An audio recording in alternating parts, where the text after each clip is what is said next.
If there was an award for the most mind-numbingly boring class in the entire galactic university system, Xenobiology 101 would win by a landslide.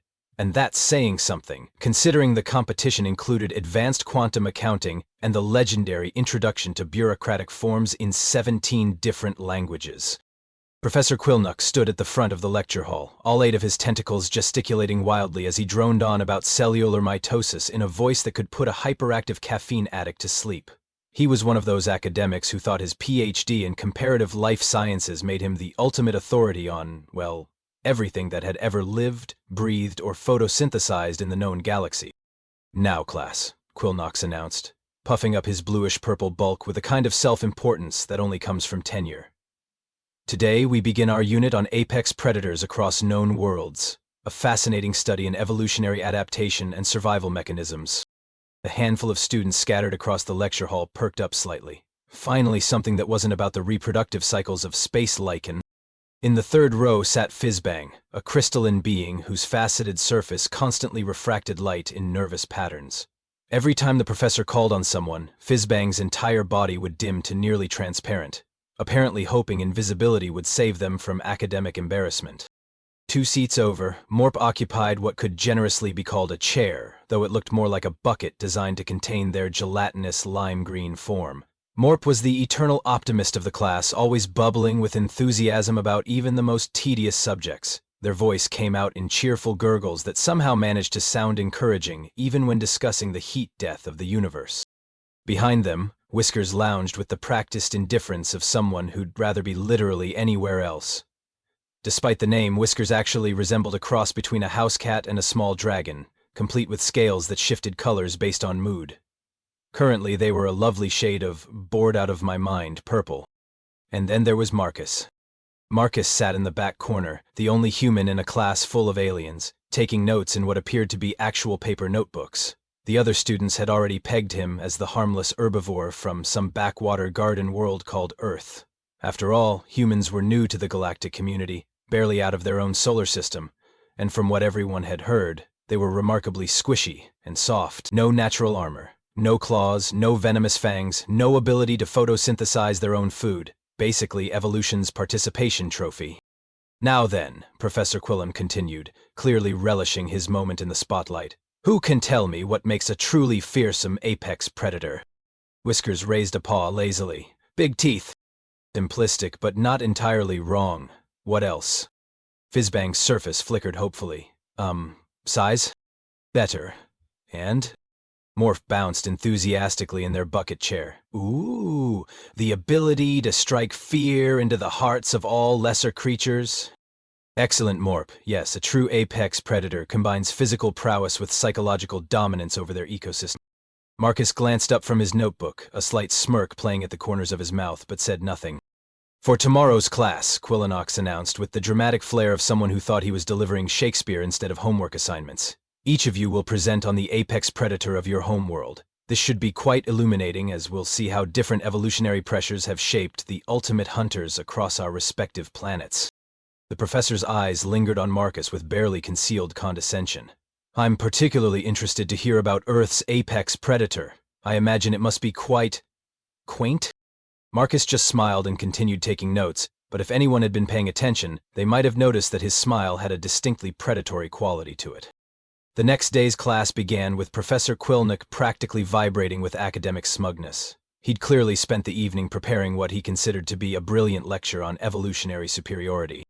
"Before we begin our presentations," Quilnox announced, adjusting his spectacles with 2 of his tentacles while the other 6 arranged his notes, "I feel it's important to discuss how truly civilized species have evolved beyond their barbaric predatory phases.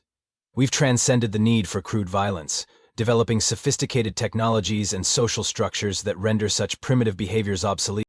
He gestured grandly at the assembled students. "Each of your worlds represents millions of years of evolutionary refinement, moving away from the savage brutality of your ancestors toward enlightened cooperation and intellectual advancement."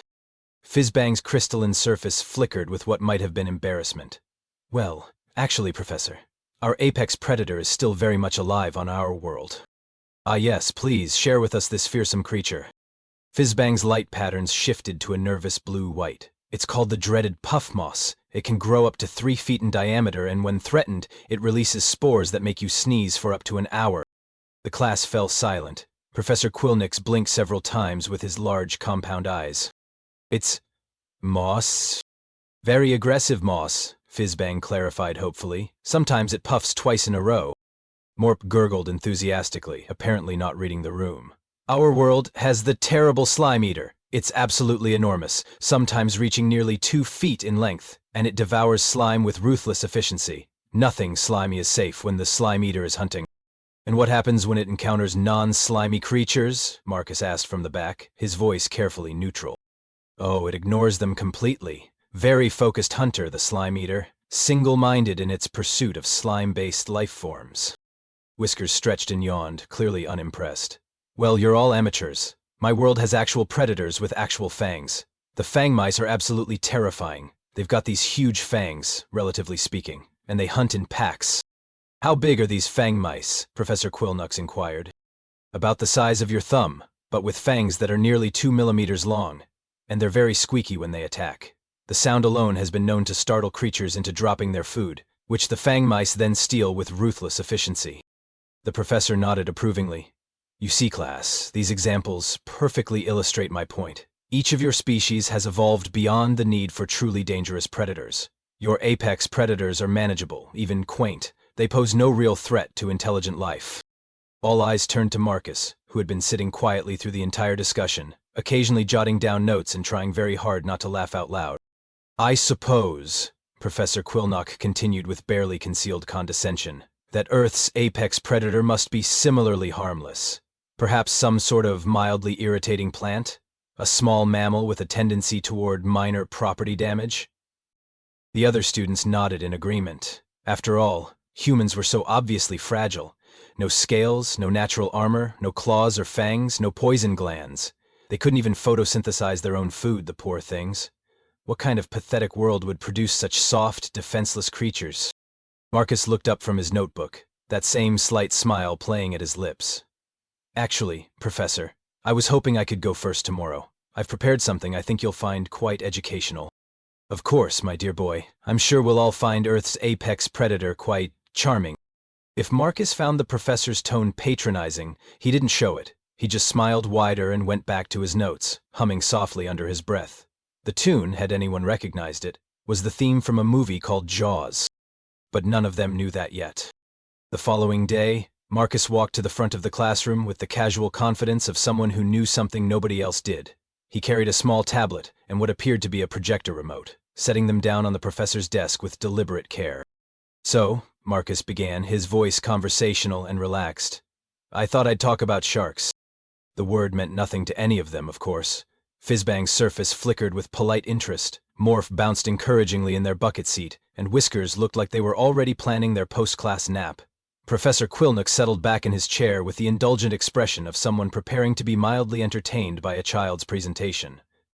Sharks are what we call a very successful evolutionary design, Marcus continued, clicking his remote.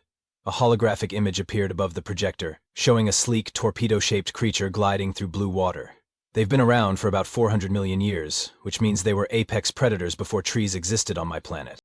Interesting longevity, Professor Quilnox noted condescendingly.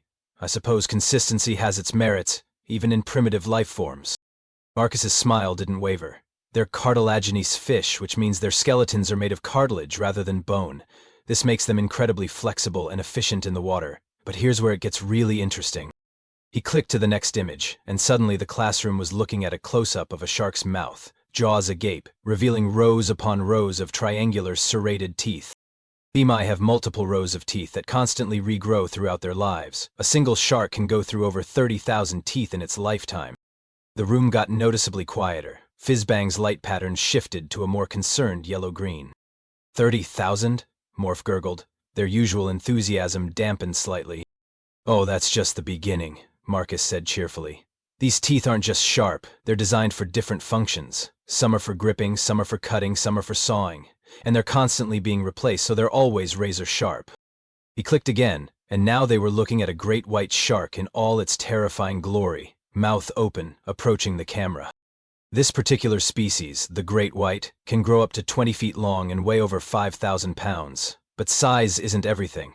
What makes sharks really special is that they're perfectly adapted killing machines. Whiskers had stopped lounging and was now sitting upright, their scales shifting to a nervous orange. Killing machines seems a bit dramatic, don't you think? Marcus tilted his head thoughtfully. Well, let's see. They can detect electrical fields generated by living creatures, so they can literally sense your heartbeat from several feet away. They have a lateral line system that lets them feel water displacement, so they know exactly where you are, even in murky water. And their sense of smell is so acute they can detect a single drop of blood in an Olympic-sized swimming pool. Professor Quillnux cleared his throat uncomfortably. Surely these are extinct creatures, ancient fossils that your planet has moved beyond? Oh no, Marcus said, his smile widening just a fraction. Very much alive. There are over 400 species currently swimming in Earth's oceans, from little ones about the size of your hand to the whale shark, which can grow to 40 feet long. 40 feet? Fizzbang's voice came out as barely a whisper, their crystalline form now flickering between pale yellow and transparent.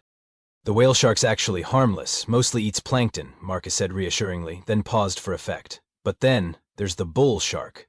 Now, bull sharks are special because they can swim in both saltwater and freshwater, rivers, lakes, even swimming pools if they really want to, and they have the strongest bite force of any shark, over 1,200 pounds per square inch.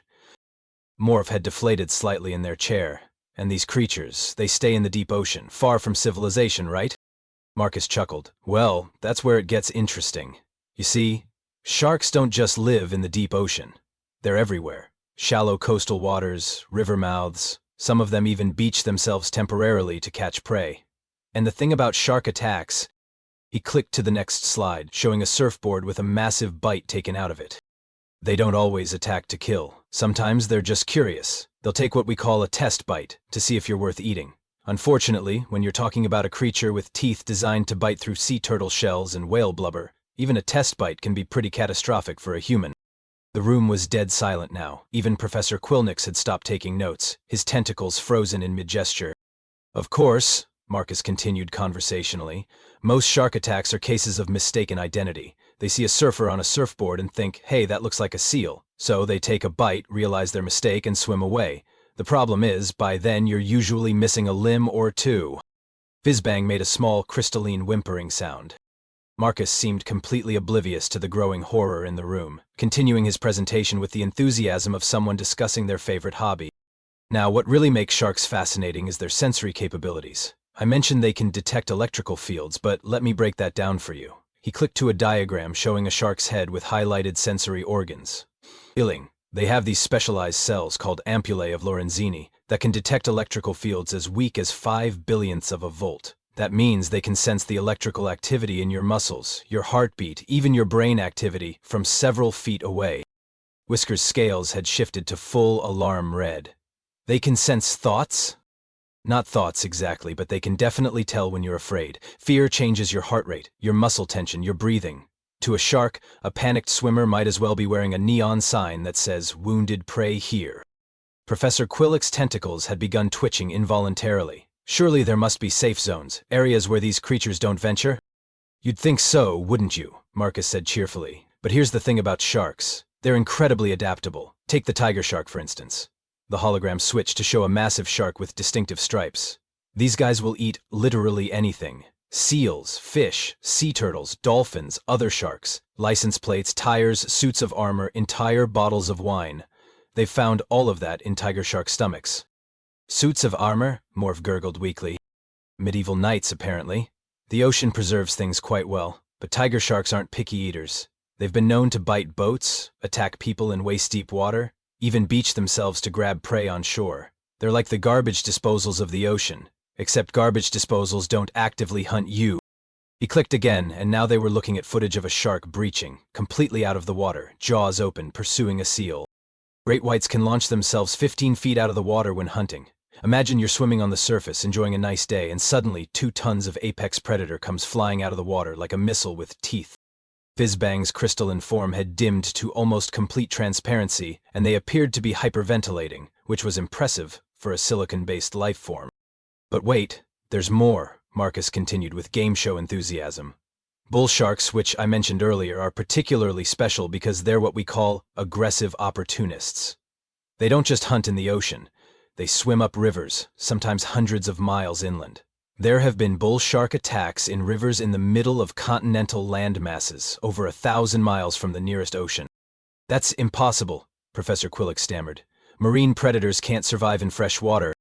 Bull sharks can regulate their internal salt levels. They can live in fresh water indefinitely. And here's the really fun part. They tend to be more aggressive in fresh water, probably because they're expending extra energy to regulate their body chemistry. So not only can they follow you up rivers, they're actually crankier when they do it. Morp had deflated to about half their normal size and was making distressed gurgling sounds.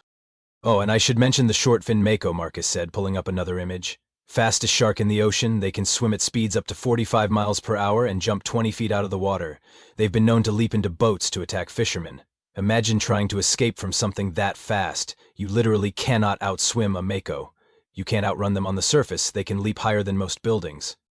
Whiskers had gone completely pale, their scales now a sickly gray-white. Surely your species has developed defenses against these monsters. Marcus laughed, and it was not a reassuring sound. Well, that's where it gets really interesting. You see, for the longest time, we didn't really understand shark behavior. So we made up stories about them. Movies, books, legends. We turned them into monsters in our popular culture. So they're not actually as dangerous as you're making them sound? Professor Quilnix asked, hopefully. Oh no, they're every bit as dangerous as I'm describing. The movies actually made them seem less dangerous than they really are. In the movies, sharks are these mindless killing machines that attack randomly. In reality, they're incredibly intelligent, highly efficient predators that have survived multiple mass extinction events. They're not mindless at all. They're calculating, patient, and perfectly adapted to kill. He clicked to a new slide, showing a cross-section of shark skin under magnification. Even their skin is weaponized. It's covered in tiny, tooth-like scales called denticles that can shred flesh on contact. Swimming next to a shark, even a friendly one, can leave you covered in cuts. And I say friendly very loosely, because sharks don't really do friendly. They do currently not hunting you, and actively hunting you, with very little in between. The classroom had gone dead silent except for Fizzbang's crystalline chattering, which sounded like wind chimes in a hurricane. Now, I mentioned the prehistoric megalodon earlier, 60-foot-long sharks with teeth the size of your hand and bite forces that could crush a small spacecraft. They went extinct about 3 million years ago. But we keep finding their teeth, and occasionally, someone spots something really big on sonar that makes marine biologists very, very nervous. Occasionally, Whiskers croaked. Well, we've only explored about 5% of our oceans. The other 95% is essentially alien territory on our own planet. Could be anything down there. Megalodons, giant squids, things we haven't even imagined yet. The ocean is basically our planet's final frontier, and it's full of things that view humans as crunchy snack food. Professor Quilnux had gone very pale, and appeared to be having some sort of nervous breakdown, his tentacles writhing in distress patterns. But surely, Morp whispered hopefully, surely your species has the good sense to stay out of the water, to avoid these death machines entirely? Marcus's grin widened, and for the first time his human teeth looked distinctly predatory to his alien classmates. Well, that brings us to the really fun part of today's presentation. Marcus clicked his remote one more time, and the holographic display showed something that made absolutely no sense to any of the alien minds trying to process it. A human being in the water, swimming calmly alongside a massive great white shark, reaching out to actually touch the creature. The silence in the room was so complete you could have heard a pin drop in the vacuum of space.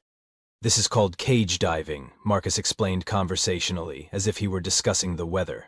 It's a popular tourist activity on Earth. Humans pay good money to get into metal cages and be lowered into shark-infested waters so they can watch these apex predators up close. Fizzbang's crystalline structure made a sound like breaking glass. They pay money to do this? Oh, that's just the beginning. Some humans do it without cages. The image changed to show a diver swimming freely among a school of hammerhead sharks.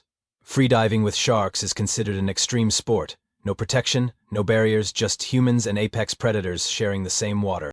Professor Quilnux's tentacles had stopped twitching and were now hanging limp in shock. That's impossible. No intelligent species would voluntarily enter the hunting ground of their apex predator. You'd think so, wouldn't you? Marcus grinned. But here's the thing about humans. We don't just avoid our apex predators. We study them. We swim with them, we protect them, and some of us do it for fun. He clicked again, showing footage of marine biologists tagging sharks, handling massive predators with nothing but their bare hands and basic equipment. These are marine biologists. They spend their entire careers getting as close as possible to creatures that could kill them with a single bite. They attach tracking devices to sharks, take blood samples, sometimes even perform surgery on them in the open ocean, and they love their jobs. Morp had deflated so much they were barely visible above the rim of their chair. But why? Why would anyone choose to be near these monsters? Because they're not monsters, Marcus said, and for the first time his tone became serious. They're incredibly sophisticated predators that have maintained the balance of ocean ecosystems for hundreds of millions of years. Humans realize that sharks aren't evil or malicious, they're just really, really good at being sharks. The image changed to show underwater photographers capturing stunning footage of sharks in their natural habitat. We make documentaries about them. We have entire television networks dedicated to shark programming. There's something called Shark Week, where for 7 days straight, humans voluntarily watch nothing but sharks hunting, feeding, and being apex predators. It's one of the most popular television events of the year. Whiskers had curled up into a ball, their scales now cycling rapidly through colors that didn't appear to exist in nature. But the really amazing part, Marcus continued, warming to his theme, is that humans have become the protectors of sharks. You see, we realized that these perfect killing machines were actually vulnerable to overfishing and habitat destruction, so we created laws to protect them. We established marine sanctuaries where they can hunt safely. We actively work to conserve apex predators that could kill us without breaking a sweat. You protect them, Professor Quilnux whispered. Absolutely. Sharks are what we call a keystone species. Without them, entire ocean ecosystems would collapse. So humans, the supposedly soft and defenseless creatures, have made ourselves the guardians of some of the most efficient killers on our planet. He clicked to another image showing a human researcher in scuba gear calmly measuring a sedated tiger shark. We don't just swim with them recreationally. We dive to the bottom of the ocean to study them in their natural habitat. We've learned to predict their behavior, understand their migration patterns, even communicate with them to some degree. Some researchers can identify individual sharks by sight and have been tracking the same animals for decades. The room had gone so quiet that the soft hum of the environmental system sounded like a roar. Oh, and here's my personal favorite, Marcus said, pulling up an image of surfers riding waves while sharks swam beneath them. Surfing. Humans strap themselves to floating boards and paddle out into shark territory to ride ocean waves. For fun, even though they know sharks mistake surfboards for seals. Even though shark attacks on surfers are well documented, they still go out there every single day, all around the world. Fizzbang made a sound like a crystal chandelier falling down a staircase. Some surfers have been attacked multiple times and still go back in the water. There are humans who've lost limbs to shark attacks and returned to surfing as soon as they got prosthetic replacements. We have a saying, you're more likely to be struck by lightning than attacked by a shark. And you know what humans do with that information? He paused for dramatic effect. We use it to justify going swimming. Professor Quilnux slumped forward, his head in his tentacles. This is madness. Your entire species is suicidal. Are we, though? Marcus asked thoughtfully. Because here's the really interesting part. Despite sharing our oceans with hundreds of species of apex predators, despite voluntarily entering their hunting grounds for recreation, despite actively seeking them out for research and tourism, humans have a remarkably low fatality rate from shark encounters. You know why? None of the aliens dared to ask. Because we learned to coexist with apex predators. We study them, we respect them, we understand them. And in the process, we became something that even sharks have learned to be cautious around. He clicked to a final image, a human freediver surrounded by multiple shark species. Completely calm, completely in control. You see, class, the thing about apex predators is that they recognize other apex predators. And after 400 million years of perfect evolution, sharks have started to recognize that maybe, just maybe, those soft, squishy humans might be more dangerous than they look. The silence stretched on for what felt like an eternity. Marcus reached into his pocket and pulled out his phone, the simple gesture causing all the aliens to flinch as if he'd drawn a weapon. With casual ease, he connected it to the classroom's holographic display system. Of course I know what you're all thinking, he said with that same friendly conversational tone that had somehow become absolutely terrifying over the course of his presentation. Surely this human is exaggerating. Surely these creatures can't be as magnificent and deadly as he's describing. The holographic display flickered to life, and suddenly the classroom was filled with actual footage of sharks in action. A great white breaching the surface in slow motion, every detail of its massive jaws visible. A tiger shark methodically hunting in murky water. A school of hammerheads gliding through the depths like a squadron of living weapons. But it was the sound that broke them. The footage had audio, the rush of water, the impact of jaws snapping shut, and underneath it all, the excited commentary of human cameramen who were clearly having the time of their lives filming these encounters. "Look at the size of that beauty," came a cheerful human voice from the speakers as a massive bull shark filled the frame. "She's got to be 12 feet if she's an inch." Fizbank's crystalline structure finally gave up and cracked, several pieces falling to the floor with tiny tinkling sounds. Morp deflated completely, and was now just a puddle of lime-green goo at the bottom of their chair.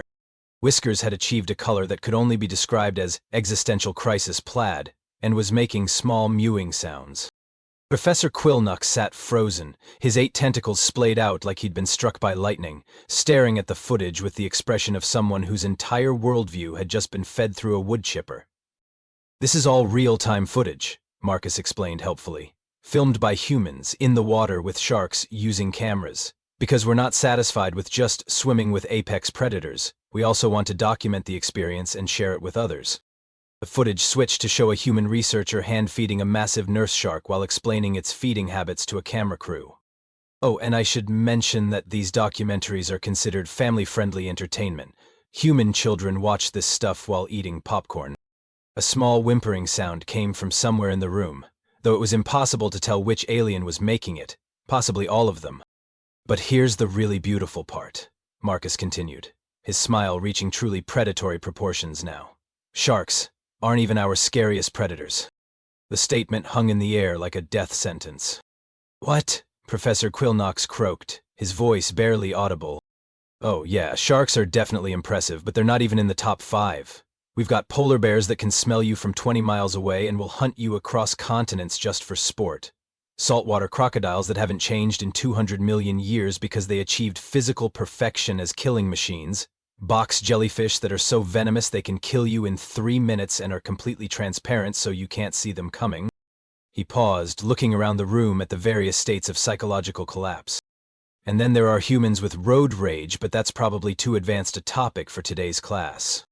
The footage on the holographic display switched to show a montage of other Earth predators. A polar bear casually dismantling a seal, a saltwater crocodile performing a death roll, a pack of wolves coordinating a hunt with military precision. "The thing is," Marcus said, his tone becoming almost philosophical, "Earth didn't produce soft, defenseless creatures in spite of having apex predators. Earth produced soft, defenseless-looking creatures because we had apex predators. We learned to survive by being smarter, more adaptable, more creative, and more ruthlessly efficient than anything trying to eat us." He clicked off the display and started packing up his materials with the same casual efficiency he'd shown throughout the presentation. "We made tools to hunt creatures bigger than us. We developed strategies to outthink predators smarter than us. We learned to cooperate in ways that let us take down animals that could kill us individually. And eventually, we became so good at survival that we started keeping apex predators as pets, putting them in zoos for our children to look at, and making movies about them to scare ourselves for entertainment." Professor Quillnox made a sound like a deflating balloon. "Movies to scare yourselves for entertainment?" "Oh, absolutely. We call them horror movies. We pay money to sit in dark rooms and watch predators hunt people. It's a billion-dollar industry.